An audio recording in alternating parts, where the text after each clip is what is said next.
Baik, terima kasih Aisyah di Angkasa Puri. Assalamualaikum dan salam satu Malaysia. Barisan Nasional BN masih gabungan parti terbaik dan pilihan tepat untuk memerintah berbanding parti tunggal. Pemangku Presiden Parti Bersatu Sabah PBS, Datuk Seri Dr. Maximus Ongkili berkata, meskipun setiap parti komponen diterajui oleh pemimpin setiap kaum, namun BN mengamalkan konsep muafakat dan bekerjasama sebagai satu pasukan demi kesejahteraan rakyat. Menurut Datuk Maximus, malah dalam BN, suara, pandangan dan kepentingan semua kaum masing-masing mempunyai wakil dalam gabungan selain menjadi kekuatan BN untuk terus memerintah. Beliau berkata demikian ketika diminta mengulas hasrat Parti Warisan Sabah yang mahu mengembalikan semula kerajaan tunggal di negeri ini. Datuk Maximus menegaskan Parti Warisan perlu menang terlebih dahulu sekiranya mahu negeri ini ditadbir oleh sebuah parti tunggal seperti pada zaman USNO, Berjaya maupun PBS dahulu. Beliau menyatakan demikian dalam Majlis Rumah Terbuka Hari Raya Aidilfitri PBS di Sembulan, Kota Kinabalu. Sementara itu, dalam program sama, Timbalan Ketua Menteri Tan Sri Joseph Pairin Kitingan berkata, amalan rumah terbuka setiap perayaan seperti Aidilfitri adalah landasan terbaik untuk mengukuhkan perpaduan muhibah dalam kalangan rakyat pelbagai kaum di negara ini, khususnya di Sabah. Semangat kekitaan kita ini dan sebagai warga negara Malaysia ini akan terus meningkat, akan terus kuat demi untuk kita sama-sama maju ke hadapan. Hadir memeriahkan Majlis Rumah Terbuka ini yang di-Pertua Negeri Tun Dr. Haji Johar Datuk Haji Mahiruddin serta isteri, Toh Puan Haja Nulidah Tan Sri RM Jasni yang turut berkenan menyampaikan bantuan kepada rumah anak yatim As-Sakinah. Hadir sama Ketua Menteri Datuk Seri Panglima Musa Jaman dan isteri, Datin Haja Faridah Haji Tusin, Menteri-Menteri Kabinet Negeri serta pemimpin Parti Komponen Barisan Nasional BN Sabah. UMNO bahagian Lah Datu menerima secara terbuka cadangan pencalonan muka-muka baharu khususnya calon wanita pada pilihan raya umum ke-14 PRU14 akan datang. Ketua bahagiannya Datuk Muhammad Yusof Abdal berkata sudah tiba masanya lebih ramai calon wanita diketengahkan berikutan kaum wanita menjadi sebahagian tulang belakang kekuatan UMNO di negara ini. Menurut Datuk Yusof, beliau menaruh harapan agar cadangan calon wanita tersebut juga diambil dari Parlimen Silam yang dilihat mampu menggalas tanggungjawab untuk berkhidmat kepada rakyat. Memang terbuka dari segi pencalonan ini, apatah lagi kalau kita sebut tentang peluang yang diberikan kepada wanita, khususnya pergerakan wanita UMNO. Sudah tentu mereka inilah sebenarnya mereka yang telah banyak menjadi tulang belakang kepada kejayaan kita menghadapi baik pilihan raya ataupun dalam membangun negara kita ini. Beliau berkata demikian dalam Majlis Rumah Terbuka Hari Rayanya di Dewan Seri Perdana Lah Datu. Menyentuh mengenai persediaan Barisan Nasional BN, khususnya UMNO di bahagian Lah Datu menghadapi PRU14, Datuk Yusof beritahu UMNO bahagian itu telah lama bersiap sedia dengan semangat tidak pernah luntur menyokong BN dan Parti UMNO. Majlis ini turut dihadiri Timbalan Menteri Perusahaan Perdagangan dan Komoditi yang juga Ahli Parlimen Silam Datuk Nasrun Datuk Mansur. Para tetamu turut dihiburkan dengan persembahan artis terkenal antaranya Dayang Nur Faizah. Tema Hari Guru 2017 iaitu Guru Pembina Negara Bangsa memperihal ketinggian kedudukan seorang guru dalam membentuk sebuah masyarakat yang bersatu padu, harmoni dan cemerlang. Wakil Rakyat Senalang Datuk Seri Nasir Tun Sakaran berkata, malah definisi guru itu sendiri memberi maksud jelas mengenai kebolehan dan kelebihan seorang guru yang mampu melahirkan model insan kelas pertama. Menurut Datuk Seri Nasir, guru berperanan penting dalam mengembangkan kemahiran dalaman dan luaran pelajar bagi memastikan mereka mempunyai ilmu dan kemahiran yang mencukupi. Mudah-mudahan dengan sambutan Hari Guru ini akan memberikan lagi kekuatan dan semangat yang tinggi kepada para guru kita, dan kita juga ucapkan tahniah kepada sekolah-sekolah yang telah dapat meningkatkan pencapaian di dalam ini peperiksaan pada tahun yang lepas. Beliau berkata demikian kepada pemberita selepas merasmikan sambutan Hari Guru peringkat daerah sempurna Dalam pada itu, beliau menyuruh agar ibu bapa menerusi Persatuan Ibu Bapa dan Guru PIBG sentiasa menyokong usaha yang dilakukan para guru bagi memastikan segala perancangan pendidikan jangka pendek dan jangka panjang dapat dilaksana dengan baik dan teratur. Selain itu, ibu bapa juga perlu sedar bahawa tugas mendidik anak bukan hanya diletak di bahu guru sepenuhnya. Malah ibu bapa juga perlu memainkan peranan sama terutama ketika anak mereka berada di rumah. Beberapa pemimpin politik, para cendekiawan, golongan korporat dan profesional teruja kerana mampu berhimpun dalam sambutan ulang tahun ke-100 Sekolah St. Patrick Tawau pada Jumaat lepas. Pengurusi penganjur Peter Wong Siu Kiong berkata, selain meraihkan mantan pengetua-pengetua sekolah itu, program tersebut turut menghimpunkan lebih 1,500 bekas-bekas pelajar yang bukan sahaja datang dari negeri Sabah, malah dari seluruh Malaysia dan luar negara. Menurut Peter, inisiatif alumni sekolah berkenaan bukan sahaja dapat menyambung silaturahim, malah menunjukkan kebanggaan bahawa sekolah tersebut telah melahirkan ramai tokoh serta pemimpin politik yang berjaya di negeri ini. Sekolah ini St. Patrick sudah keluarkan banyak-banyak student yang sekarang sangat berjaya dalam politik dan bisnes. Dari situ melahirkan banyak idea-idea kita akan buat selepas yang 100 tahun ulang tahun ini. Jadi kita akan menguatkan kita punya pertubuhan alumni supaya semua yang sekolah ini student-student akan lebih erat lagi kita punya hubungan. Beliau ditemui sempena program tersebut di salah sebuah hotel terkemuka di Tawau. Sementara itu, bekas pelajar yang ditemui berpendapat kemajuan sekolah berkenaan sejak 1917 sehingga ke hari ini adalah berdasarkan sikap toleransi pelajarnya meskipun berlainan bangsa dan agama.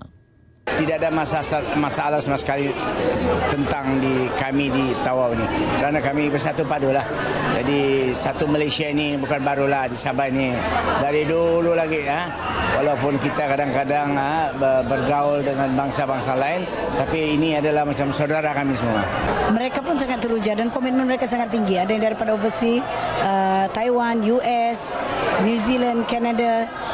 Semua balik untuk meraihkan celebration untuk 100 tahun St. Patrick.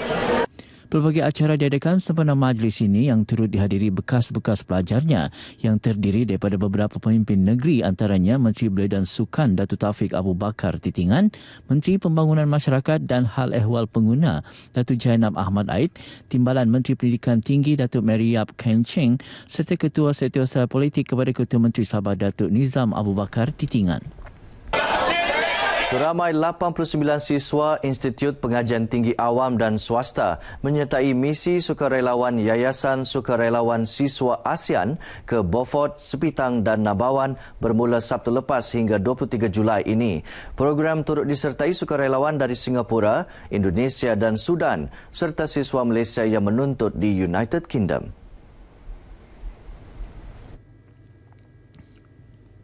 Menurut pengurusi Yayasan Sukarelawan Siswa YSS Datuk Zuraida Atan, antara aktiviti masyarakat yang bakal dijalankan ialah mengecat bangunan sekolah, mengajar murid-murid sekolah subjek matematik, sains dan Inggeris serta menggalakkan penduduk kampung menceburi bidang keusahawanan pertanian. Jadi kita mengharap insya-Allah supaya pemimpin kita ni atau bakal pemimpin sukarelawan kita ni akan menjadi inspirasi kepada anak-anak Sabah, kepada anak-anak di dalam kampung dan juga menjadi ikon. Datuk Zuraida memberitahu pemberita dalam majlis pelepasan misi sukarelawan itu di Universiti Malaysia Sabah UMS Kota Kinabalu. Majlis pelepasan disempurnakan Timbalan Speaker Dewan Undangan Negeri Dun Sabah Datuk Dr. Johnson T. Dalam majlis ini, UMS diwakili 6 siswa dengan kenderaan pacuan 4 roda menerusi Kelab Pacuan 4 Roda UMS. Menurut Timbalan Naib Chancellor Penyelidikan dan Inovasi Universiti Malaysia Sabah, Profesor Dr. Syahril Yusof, kelab berkenaan akan sentiasa membantu sukarelawan tersebut khususnya dari segi logistik. Jadi kami sentiasa bersedia membantu mereka dalam situasi ini dari segi pengangkutan atau apa-apa sebarang kecemasan misalnya, being a members of the KPT, and then we will support this activity and like a backup team. Misi ini turut melibatkan kerjasama dengan agensi-agensi seperti Polis Diraja Malaysia, Jabatan Bomba dan Penyelamat Malaysia serta agensi pengurusan bencana negara. Program Kitar Semula Sisa Elektronik atau e-waste yang berlangsung selama 2 hari sejak Sabtu lepas mendapat sambutan menggalakkan apabila lebih 3 tan barangan dan sisa bahan elektrik dan elektronik berjaya dikumpul. Tinjauan RTM ke tapak pengumpulan e-waste di tapak letak kereta komuniti Damai Luyang mendapati orang ramai menyambut baik usaha kolektif anjuran Persatuan Komputer Sabah tersebut. Rata-rata orang ramai yang ditemui menyatakan inisiatif ini bukan sahaja memberi manfaat kepada masyarakat, malah ia juga dapat memastikan kelestarian alam semula jadi untuk generasi akan datang. Yeah, I think it's very important to look after our environment.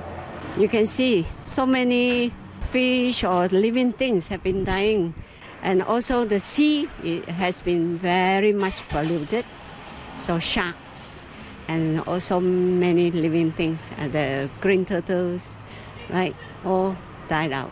So I think people should be aware of keeping our environment healthy and clean. Kita menanamkan semangat untuk memelihara bumi kita di kalangan especially yang generasi muda lah, anak-anak sekolah dan sebagainya.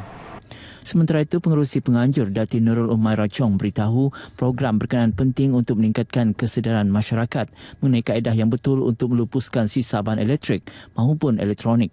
Sabah Computer Society to generate this e-waste recycling is mainly to give awareness to the public. Yeah, not only for update those public on technology update. Pelbagai jenis barangan e-waste berjaya dikumpul dalam program ini termasuk bateri, televisyen dan komputer riba. Program klinik bola sepak bawah 12 tahun anjuran The Friendship Circle yang memasuki edisi keempat di Sabah kali ini mendapat sambutan menggalakkan daripada peserta muda yang berminat dalam sukan bola sepak negeri ini. Bekas pemain kebangsaan Sarbagat Singh berkata, klinik bola sepak itu menyediakan platform untuk pemain muda mengembangkan bakat, mempelajari teknik-teknik bola sepak serta mencungkil bakat dari akar umbi sebagai pelapis dalam sukan berkenaan. Menurut Sarbagat, menerusi semangat dan tujuh ajar daripada bekas pemain kebangsaan dan negeri dalam The Friendship Circle akan memberikan pengalaman unik kepada mereka, seterusnya memberi inspirasi kepada bakat muda agar menyedari potensi yang ada dalam diri masing-masing. Kami yakin dengan tunjuk ajar yang telah diberi kepada kanak-kanak, mereka akan menggunakan ini sebagai satu motivasi untuk berjaya dan boleh menjadikan bola sepak sebagai satu kerjaya. Sarbagat ditemui pemberita dalam program klinik bola sepak bawah 12 tahun di Padang Juara Kampung Timbang Dayang, Kota Belud. Majlis ini dirasmikan Setiausaha Politik kepada Menteri Komunikasi dan Multimedia, Datuk Baharul Sawi.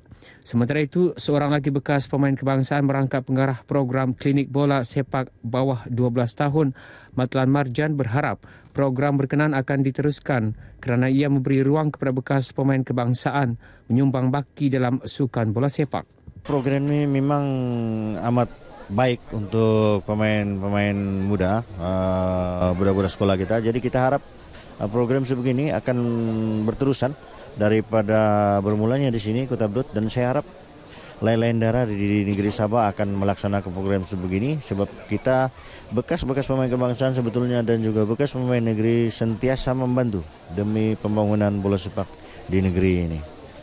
Turut berlangsung dalam majlis ini perlawanan bola sepak oleh bekas pemain Sabah seperti Datuk James Wong, Stanley Chew, Junaidi Tuah, Charles Tindi dan Aliron Nulantan serta pemain kebangsaan Wong Kufu, Guna Sigaran dan Zainiza Marjan serta pemain legenda bola sepak lain.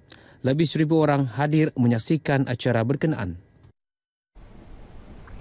Acara Minggu Motosikal Antarabangsa Kota Kinabalu yang akan berlangsung pada September ini berupaya menjana ekonomi negeri. Timbalan Ketua Kumpulan Harley Owners HOG Datuk Yaakob Han berkata, acara itu akan menarik minat penunggang motosikal luar negara yang turut serta menjayakan pelbagai aktiviti menarik yang bakal dianjurkan. Menurut Dato' Yaakob, aktiviti seperti serampang dua mata iaitu penunggang dapat menikmati keindahan alam semula jadi sepanjang perjalanan dan keunikan adat budaya Sabah akan menjadi bualan ramai dan popular apabila peserta memuat naik gambar di laman sosial masing-masing. Kita akan juga membuat pertunjukan tarian-tarian kebudayaan dan pameran-pameran yang bersangkut paut dengan negeri Sabah. Ini secara tidak langsungnya akan dapat membantu memacu industri pelancongan di negeri Sabah ini. Dato' Yaakob berkata demikian dalam sidang media di Kota Kinabalu. Sementara itu, pengerusi Lembaga Pelancongan Sabah, Dato' Johnston Bengkuai, berharap acara tersebut dapat dimasukkan dalam kalender pelancongan tahunan Sabah. Pihak Lembaga Pelancongan Sabah juga akan membantu mempromosikan KK International Bike Week ini ya sebagai salah satu cara menarik penyertaan bukan saja di peringkat antarabangsa tapi juga di peringkat domestik. Minggu Motosikal Antarabangsa Kota Kinabalu akan berlangsung selama 3 hari bermula 29 September hingga 1 Oktober 2017 di Padang Rugby Tanjung Aru dan dijangka lebih 3,000 motosikal berkuasa tinggi dipamerkan dalam acara tersebut. Pelbagai aktiviti diadakan seperti pertunjukan kebudayaan dan pameran berkaitan negeri Sabah di samping mengumpul dana untuk disalurkan kepada sekolah di pedalaman negeri ini. Seterusnya kita ikuti acara-acara yang berlangsung di Sabah dalam diari hari ini.